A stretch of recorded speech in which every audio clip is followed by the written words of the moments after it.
It is to be recalled in April 2022. Senior Eritrean delegation composed of Mr. Osman Saleh, Minister of Foreign Affairs, and Presidential Advisor Mr. Yamane Gavrab of Eritrea, paid a 2-day working visit to Russia on the invitation of the Minister of Foreign Affairs of Russia, Mr. Sergei Lavrov. At that time, the two sides exchanged views on the situation in the Horn of Africa and the continent. Foreign Minister Lavrov briefed the Eritrean delegation on the genesis of the Ukraine conflict, Russia's objectives, and the situation at the time.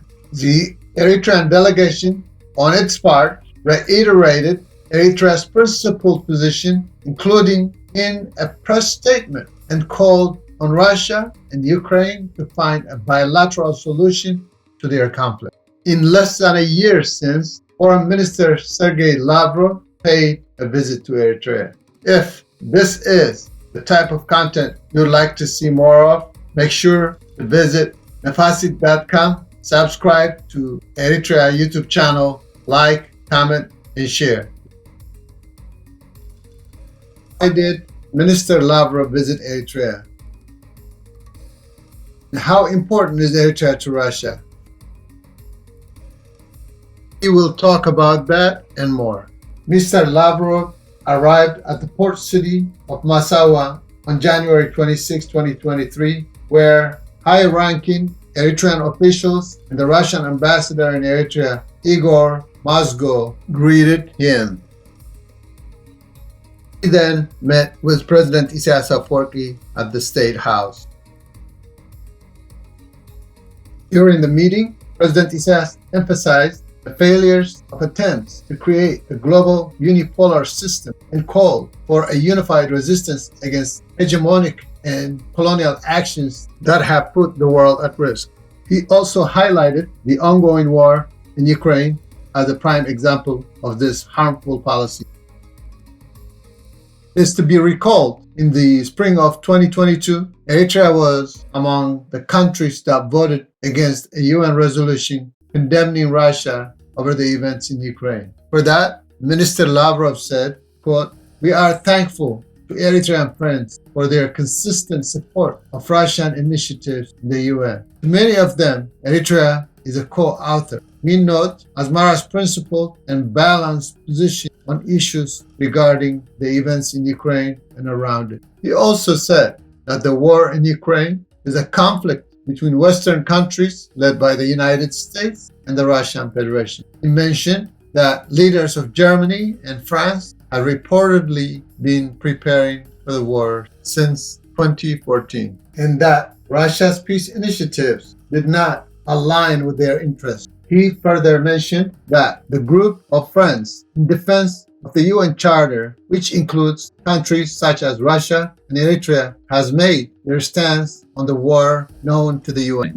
And welcome to this virtual meeting aimed at formalizing the launch of the group of friends in defense of the Charter of the United Nations here at the UN headquarters in New York.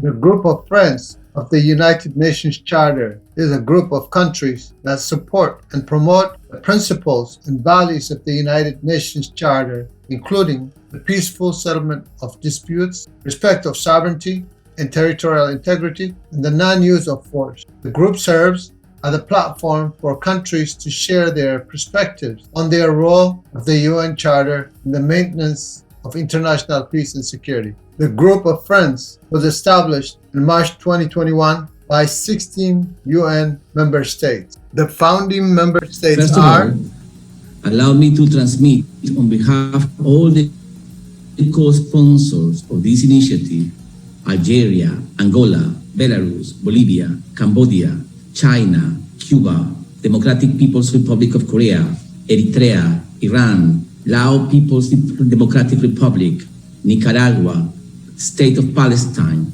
Russia, St. Vincent and the Grenadines, Syria, and Venezuela. And it was formed to Excellencies.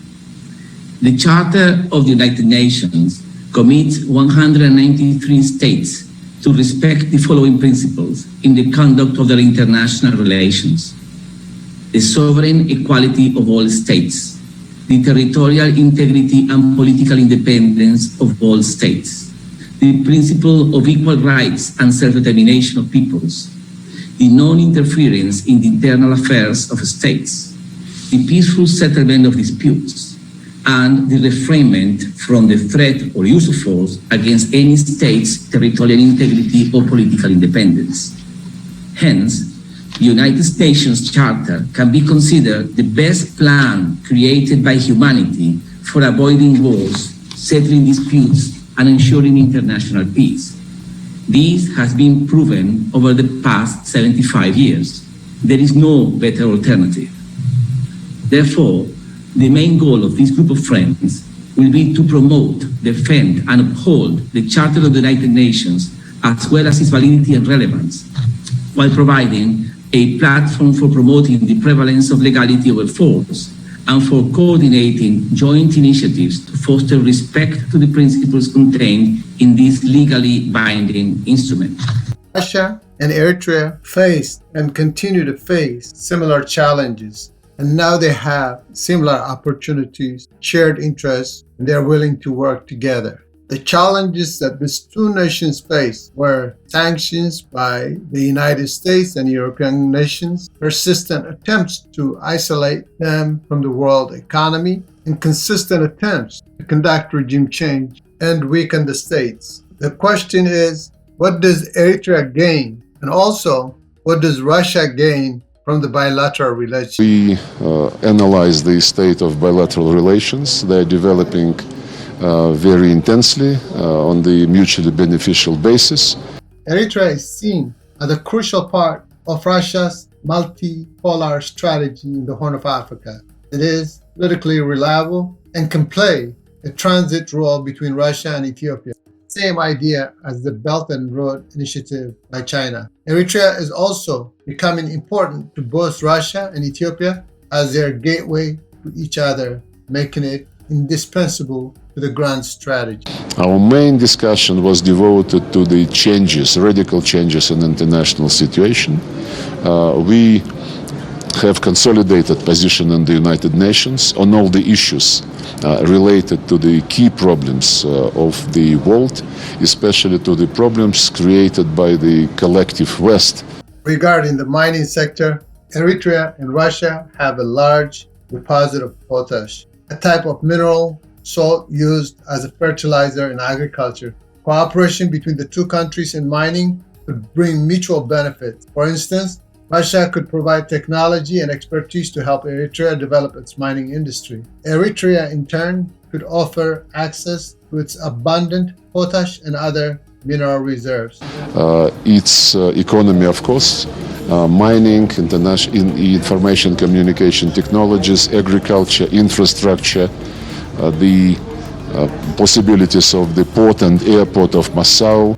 Collaboration could also increase global supply, generate revenue, and create jobs in both countries. Cooperation between Eritrea and Russia in the potash sector could give Russia a competitive advantage. By partnering with Eritrea, Russia could secure a reliable source of mineral. This could reduce its dependence on other countries for this critical resource, improving and increasing its competitiveness in the global market. Additionally, the partnership gives Russia a greater presence in the African market, strengthening its regional geopolitical influence. The oil and gas market. Russia's cooperation with Eritrea may allow it to access new markets and expand its regional presence. Eritrea will benefit from Russia's technology and expertise in the oil and gas industry, helping it to effectively exploit its resources. This partnership will enhance the competitiveness of both countries and could help tip the balance of power in the energy sector. The economic benefits are immense. In the area of security, good ties with Eritrea gives Russia a strategic advantage in the Red Sea region, including access to key ports, which could be used for a range of activities such as naval patrols, intelligence gathering, and the projection of military power. We discussed our military and military technical cooperation on the basis of the agreements signed some time ago. We are ready to satisfy the needs of Eritrea as regards maintaining its defense capacities. Additionally, close relations with Eritrea could provide Russia with a platform to counter US and Western influence in the region and enhance its political and economic interests in the Horn of Africa and the wider Red Sea region.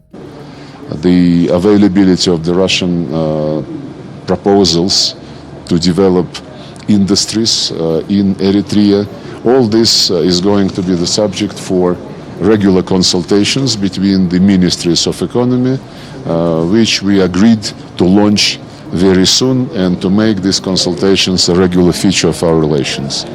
For Eritrea, Eritrea has a proven national security track record and a tremendous regional influence. However, good security relations with Russia could potentially enhance Eritrea's national security by providing access to military and intelligence resources and economic and diplomatic support. This support could help Eritrea strengthen its defense against security threats, counterbalance the influence of other major powers such as the US, and increase Eritrea's bargaining power and independence in regional politics.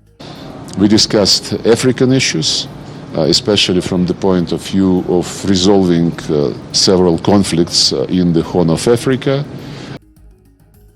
We hope that the latest agreement between Ethiopia and the Tigray Front,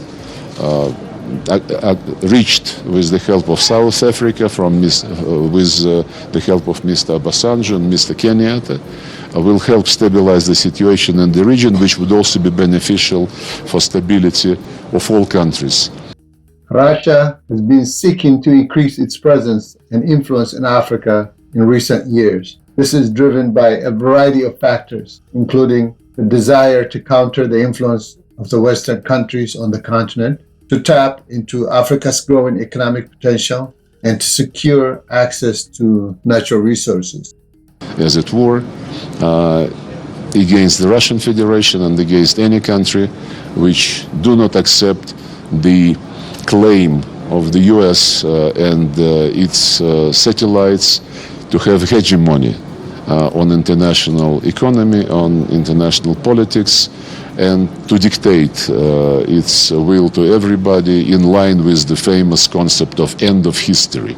The Russian government has been using a combination of diplomatic engagement, economic cooperation, and military partnership to advance these goals. Lavrov's visit to Eritrea can be seen as part of this broader strategy because Eritrea is a strategically located country on the Red Sea with untapped resources, whereby liberal democracy is imposed on everybody like the final truth.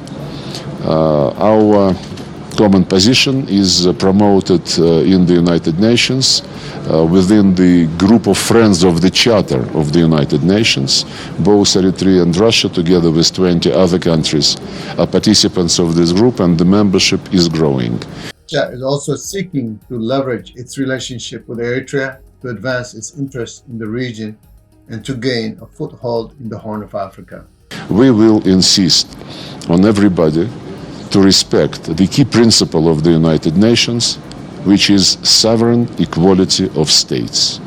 This principle is being grossly violated and disregarded by the US, NATO, and the European Union, and this principle must be respected by them, and we will insist on this.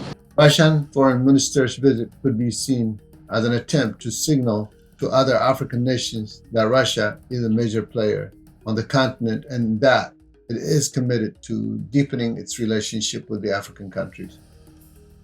Multipolar world is a reality. New centers of economic development, new centers of financial might and of political influence are growing objectively. This is an objective process, and the attempts which are being undertaken to stop this objective course of history are doomed to failure. Eritrea is very important to Russia politically, economically, diplomatically, in advancing strategic national security agendas. To that end, Mr. Lavrov said that the Russian Federation is committed to develop Eritrea and help Eritrea achieve its higher potential and play a major role in the development of Eritrea in a mutually beneficial way and by connecting Russia and Eritrean ties in all sectors, including sister city programs between the port city of Massawa and Sebastopol. We analyze the state of bilateral relations. They are developing very intensely on the mutually beneficial basis. At the same time, Washington is still churning information about Eritrean troops in northern Ethiopia and continuing its hostile posture.